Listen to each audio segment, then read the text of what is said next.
1. Why I Still Sleep with My Screaming Kevin Doll.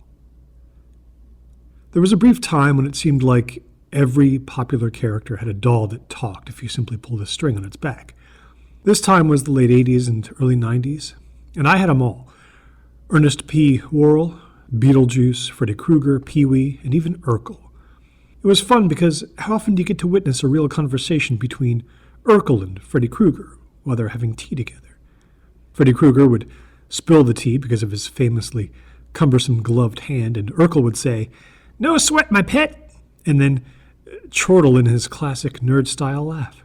However, the reason why I, to this day, sleep with my screaming Kevin McAllister doll is no laughing matter. Before I begin, I must clarify that there were 2 talking Kevin McAllister dolls back in the day. The one you're probably thinking of had a string on its back, and it would say classic Kevin McAllister quips like, "I'd rather lick a toilet seat." I do not mean to disparage that doll in any way. That one was a classic talking doll after all. But I need to make it clear that I had the screaming Kevin doll. This doll's mouth was permanently open in a screaming pose, and if you squeezed Kevin McAllister's abdomen ever so slightly, he would unleash a computerized banshee wail of a scream. It definitely was not the scream of a young boy. It really didn't sound like any human at all. If you are a regular person with any sense at all, you are most likely asking yourself this question. Why would a grown-up woman keep a doll that sounds so terrifying and even go so far as to sleep with such a terrible toy? Well, I'm going to explain why right now. When I was 6, I had my own bedroom up in the attic. No, I was not being punished for making the whole family spill milk on the plane tickets. It was really just a nice space for a 6-year-old who had too many toys. I kept all of my talking dolls on top of my bookshelf, but for whatever reason, I slept with Screaming Kevin, even though sometimes he would wake me up with a "Wah!" right in my ears. That is basically what happened on that night. I was deep asleep, so when Screaming Kevin started wailing in my face, it took me a few seconds to realize that there were other sounds in my room, strange sounds. I heard a man's deep voice say, "Oh shit!" accompanied by the sound of toys being crushed and slipped on. Then the sound of something heavy falling, then wood splintering and glass breaking, then footsteps running down the stairs. I was still rubbing my little eyeballs when my light turned on and my parents came bursting through my bedroom. They were more terrified than I was at that point. Then I saw the ruins of my tea party table and my deluxe ant farm, which I called Tina and the Ants because I named the queen Tina. The ants were just everywhere, and I started to cry because they were going to get away. My mom stayed with me to clean up, while my dad went downstairs to call the police. He got a baseball bat and patrolled the house. He discovered a trail of blood on our living room carpet that led out the door. He waited until the police showed up to follow it. It didn't lead very far, as it turned out. The police followed the bloody trail around the back of our house to a big van in the alleyway. The driver's side door was open, and there was a large man in a ski mask sitting there. They approached him cautiously, but he'd already died from being stabbed by shards of my ant farm. Later, we found out that the police had been looking for this man, who they suspected was a child kidnapper and cannibal. They said I was very lucky to have survived. That is why I have slept with Screaming Kevin, my guardian angel, every night for the last 30 years. 2. The Real South Bend Shovel Slayer. As a kid who was actually from South Bend, Indiana, you can imagine how wide my eyes popped when I first saw the movie Home Alone in the theater and heard Buzz McAllister describe his neighbor as the South Bend Shovel Slayer, and then describe how he would turn his victims into real mummies with the aid of a little salt. Awesome! Around this time, my friends and I used to pretend to be the X-Men and play fight, or sometimes just actually fight, pretending to be our favorite mutant characters. My friend Ben would put sticks between his fingers and pretend to be Wolverine. And my other friend, Kyle, had an old wheelchair from his deceased grandfather that he would wheel around in and pretend to be Professor X. I decided to make the South Bend Shovel Slayer one of their greatest enemies, and would swing a snow shovel around like a complete maniac and throw salt from my pockets that I called mummy dust. Unfortunately, this is not where the story ends, and I was not the real South Bend Shovel Slayer. That would be my neighbor, Mr. Johnstone, who was really old and really mean. He always accused me of stealing his shovel, even though mine was a bright red snow shovel and his was a shiny metal one. He always had a shovel because he would use it to club gophers that were crawling through his yard, and then proceed to fling them into the street so that they resembled roadkill. My dad had witnessed these brutal slayings enough to know how they really died, though. One evening, our class was putting on a school play for Groundhog's Day, so we were all dressed up like cute furry animals. I think we were groundhogs, but there may have been some squirrels as well. Anyway, Kyle and Ben were over to get a ride to the play, and we were all messing around in the backyard, pretending to be squirrels or whatever. Suddenly, out of nowhere, I hear Mr. Johnstone scream, "I gotcha!" And when I turned around, he had knocked Kyle onto the ground and was now wailing on his body with that heavy, blood-stained shovel he always carried around. Thud, thud, thud. I will never forget those horrifying sounds. Ben and I ran inside to tell my dad.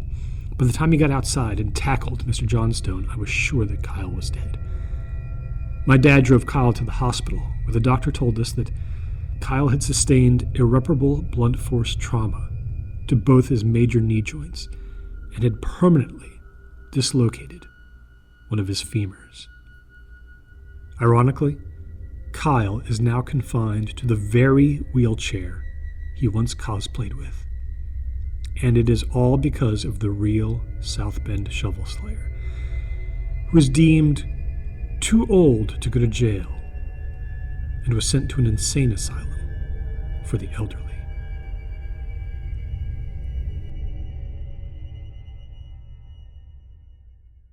Three, strange people in the theater. Like every kid in the cold winter of 1990, I was super jazzed to see the new hit movie Home Alone in the theater. It had already been out for a week, and all the kids in my class were quoting it to each other, and I wanted to get all the references. "Phyllis, take it easy on your Pepsi." My dad said we could see it on the weekend, but due to a crazy blizzard that affected the side of town that my school was on, and not the side of town that the movie theater was on, the school was closed and the movie theater was open. We decided to go to a matinee on a Thursday to celebrate. Like I said, this side of town wasn't affected by the blizzard, so it wasn't too much trouble getting to the theater, but it looked like most people were staying inside. What a bunch of wimps. It felt like me and my dad were the smartest and bravest people in town. We had our pick of seats in the theater, as we were the only ones there. I was so pumped. The movie, of course, is a classic, and I was enjoying it too, until about the part where Kevin realizes he's home alone and says, "I made my family disappear." Someone behind me had said the line too, and now they were laughing this high-pitched giggle that they were trying to suppress. I turned around in my seat, and sure enough, there was someone else in the theater with us, about 5 rows back. He had long blonde hair and was leaning forward on the chair in front of him. We continued watching the movie, and the weirdo behind us kept saying Kevin's lines and giggling. A little while later, another guy comes in and sits off to the right in front of us. I remember he had shorter hair, but the weird thing was he was wearing Easter bunny ears, and he just sat down like he was the most normal guy in the world. My dad and I exchanged glances like, "Hey, buddy, Easter isn't in December? What's wrong with you?" This new guy was kind of far away, but he laughed even harder than the guy behind us. It was a little creepy, but then it got really bizarre. This old guy walks in carrying a large popcorn. It seemed larger than the size they make at the movie theater. Almost like a bucket of KFC chicken, but popcorn instead. He sees the bunny-eared guy and literally throws the bucket of popcorn straight up into the air, and it lands on his head like in a cartoon. The bunny guy stands up and says, "Why are you here? You can't be here." The old guy is holding his hands up and backing away, and then the guy behind us shouts, "We talked about this. This is my time, you idiots. Meet me in the alley out back." And then all three of them run out of the theater and don't return. We finished watching the movie in silence, but on the way home, we were not talking about the movie because we were talking about those three weird dudes who didn't want to watch Home Alone together. We threw around a bunch of theories, but really we were perplexed. I've told this story throughout the years whenever Home Alone comes on around the holidays, but it wasn't until the last 10 years that I started to notice something. The guy behind us looked exactly like Macaulay Culkin circa 2014. And nowadays, Macaulay is running a website called Bunny Ears, where he wears, you guessed it, bunny ears. I can only guess that the old man looked exactly like Macaulay will in 20 years or so. I've shown my dad these pictures on the internet of the various Macaulays, and we are in agreement that they are the people we saw that cold winter day in 1990.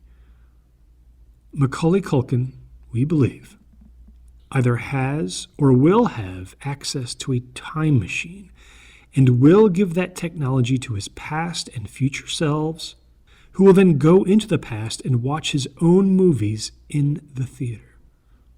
Hopefully they don't try to do anything more than that, like change the timeline. Only time will tell. 4. I was the Tarantula Wrangler for Home Alone 1.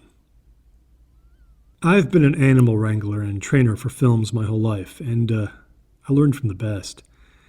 That's right, my mentor was the great Sled Reynolds, whose work you may recall from Beastmaster 1 and 3. He made a whole generation believe that a barbarian could be best friends with 2 ferrets, among other animals like a black panther and a large bird. Also, maybe you've heard of a movie called Dances with Wolves. I don't care how handsome Kevin Costner is. I'm pretty sure wolves would just eat him if it weren't for Sled Reynolds. I'm providing this background about my training so that you know I'm a professional. I'm good at my job and I take it very seriously. One of my first real jobs was on the set of the Christmas classic Home Alone 1, and I was in charge of the brother named Buzz's pet tarantula. It was a dream come true, but that dream soon became a nightmare and almost cost me my job. After 30 years, I'm finally willing to tell my story to the world. My first day on the job, I meet with the director and actors and introduce them to Barry the Chilean red tarantula, who I'd been working with for weeks. Everyone was a little nervous as I let Barry out of the top-of-the-line terrarium. The main kid, Macaulay Culkin, was way too scared to go near him, but he was pretty young, so I get that. I really was there that day to work with Daniel Stern, who would later be filming a scene where we place Barry directly onto his face, and he screams his lungs off. I informed him that you can't remove a tarantula's poison without killing them, but Barry wouldn't attack unless he felt threatened, and that tarantulas don't have ears, so he wouldn't mind a little screaming. I was letting Barry walk along Daniel's arm when he looks at me and says something about how some ancient group of people I'd never heard of believed that drinking the blood of a tarantula would give you mystic powers or some shit. I didn't know what to say to that, so I was like, "Barry seems to like you."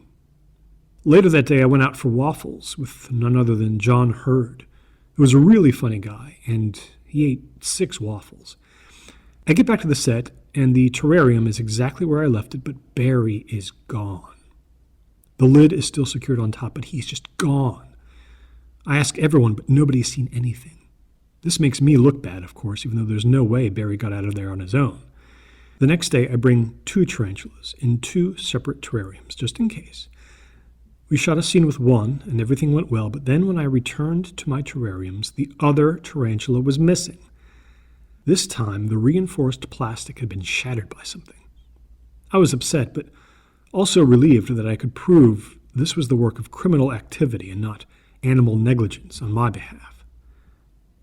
The next day, I offered this old security guard $20 to hide in some bushes and watch my backup tarantula, and he agreed because he was my uncle and he owed me a favor. When I came back after shooting, of course, the spider was missing. I asked my uncle, and he's sure that it was one of the key grips, but they took it in the direction of the actors' trailers. Very interesting. He says it was either that Cully Culkin kid's trailer or Daniel Stern. And I'm like, Cully Culkin hates spiders. Everyone on set knows that now. But Daniel Stern seemed to know more than he was letting on. So I pay Mr. Stern's trailer a visit. You aren't going to believe this, but it's the truth. He was in there making soup, and that soup smelled disgusting. I ask, what's in the soup? But he just says it's cabbage or some bullshit, and he shows it to me, but it's too dark to see what's in it anyway. Definitely not cabbage soup, though, I can tell you that. I made up some lame excuse about visiting him to go over our big scene where we put the spider on his face.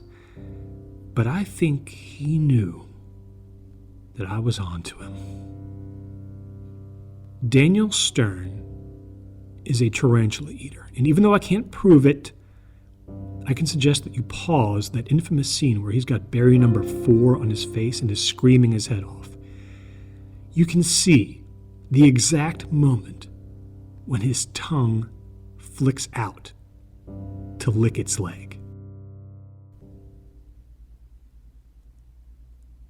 5. I rented a tape labeled Home Alone. If you're anything like me, and at least over the age of 25, then you probably remember the absolute thrill of entering your local video rental store on a Friday evening after school. The videotapes and video games that you would bring home for the weekend could make or break the most important 2 days of the week. You were basically stuck with whatever you went home with, so it had better be good. One time when I was 9, I accidentally brought home a nightmare, and it still haunts me to this day. Usually we'd watch some of the movies on Friday night, unless of course I'd rented a video game that I was obsessed with. This is what happened that night. I finally rented The Punisher for NES, and I was running around the room doing my best Dolph Lundgren impression and pretending to shoot my parents and the dogs. I accused my mom of smuggling cocaine in the pizza rolls she made for me and shot her with a squirt gun. I was basically having a ball, and before you knew it, my parents were going to bed and came in and said, "Don't stay up too late, Punisher."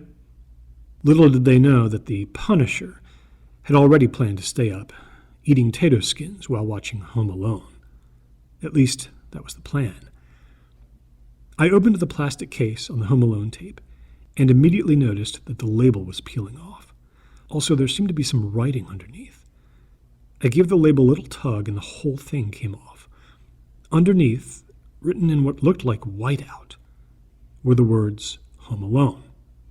I remember thinking that maybe this is something that was done to all tapes, so the people in the VHS factory knew which label to put on each tape so they didn't have to watch part of the tape first.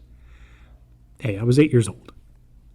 I popped the tape in and then popped my bag of potato skins, which is how I used to open chips. They burst open upside down, which I decided was good luck, but my luck was about to run out. The tape had started playing. On the TV screen, glowing in the darkness of my family room, was not the classic Christmas movie, or any real Hollywood movie for that matter, but someone's grainy home movie, shot on a camcorder or something. A door opened and the camera moved through a long hallway in the dark, toward a weak flickering light at the end.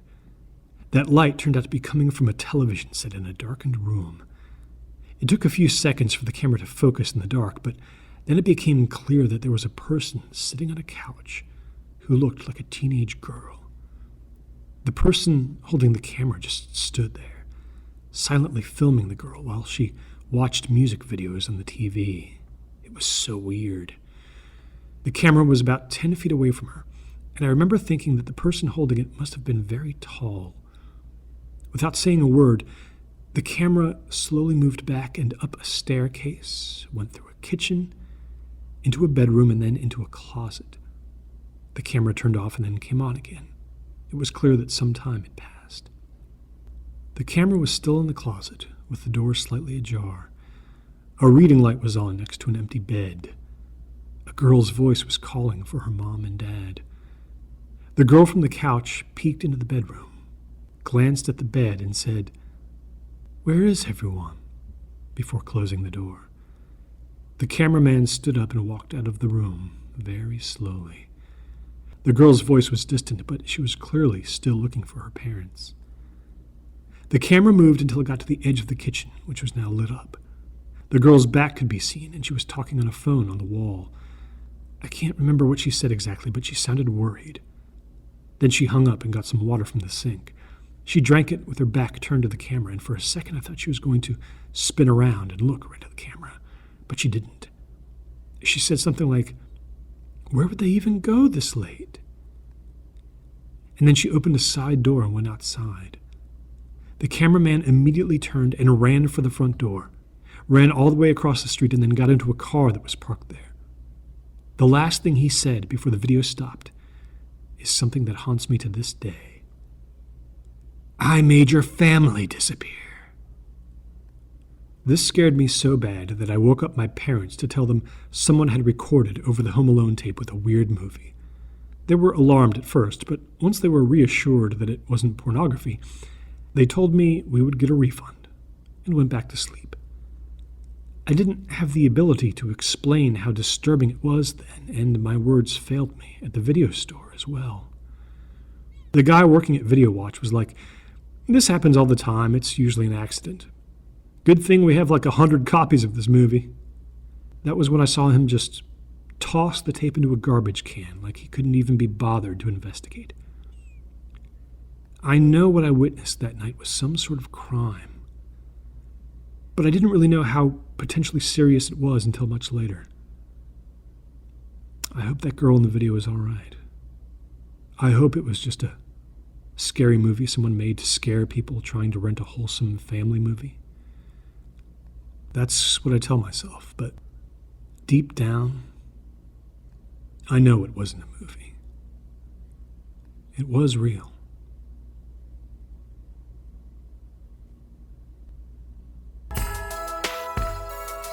Don't forget to subscribe, and remember, true pastas are the scariest pastas.